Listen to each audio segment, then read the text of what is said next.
साथियों, देश में जब से लॉकडाउन हुआ है तो मजदूरों के साथ लगातार अमानवीय व्यवहार हो रहा है। लॉकडाउन की वजह से अचानक जब पूरे देश की फैक्ट्रियां बंद हो गई तो सारे मजदूरों के सामने रोजी रोटी का संकट खड़ा हो गया और भूख से मरने का संकट खड़ा हो गया।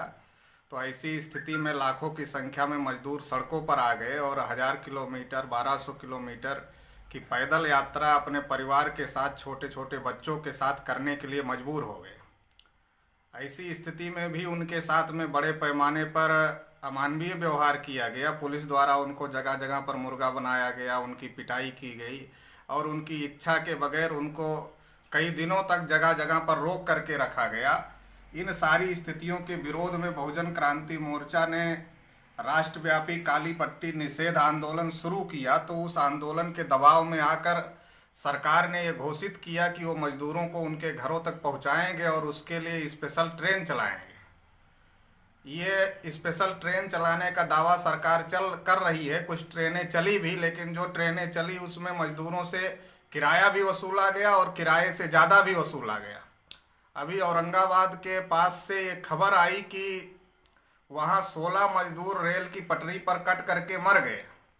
तो अगर सरकार का ये दावा सही है कि सरकार मजदूरों को उनके घरों तक पहुंचा रही है, तो फिर उन 16 मजदूरों को रेलवे की पटरी का सहारा लेकर के घर पहुंचने के लिए क्यों जाना पड़ा उनको? अगर वो ट्रेनों से सरकार पहुंचा रही थी तो उनको इस प्रकार से ट्रेन की पटरी का सहारा नहीं लेना पड़ता। लेकिन इससे ये पता चलता है कि सरकार का जो दावा है वो झूठा है और सरकार मजदूरों के साथ अन्याय कर रही है। मजदूरों की तरफ सरकार ध्यान नहीं दे रही है।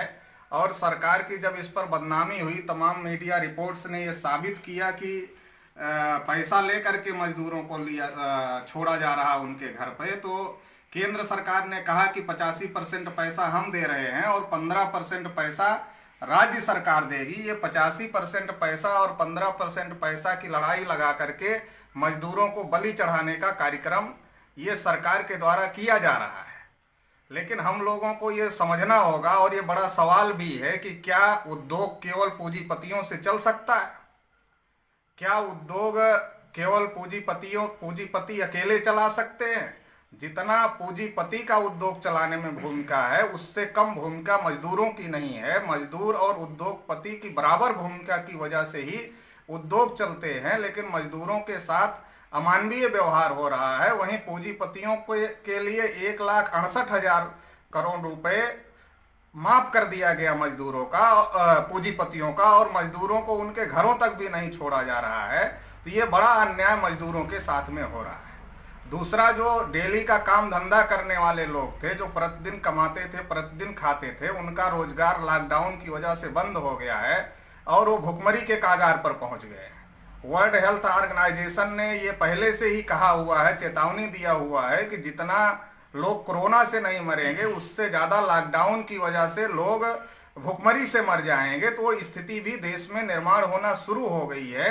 तो इन स्थितियों पर रोक लगाना जरूरी है। इसके लिए सरकार गंभीर है ऐसा दिख नहीं रहा है। इसलिए बहुजन क्रांति मोर्चा के राष्ट्रीय संयोजक माननीय वामन मेश्राम जी द्वारा 17 तारीख तक चूंकि लॉकडाउन है, इसलिए 18 मई को देशव्यापी जेल भरो आंदोलन घोषित किया गया है। इस आंदोलन की 2 प्रमुख मांग है।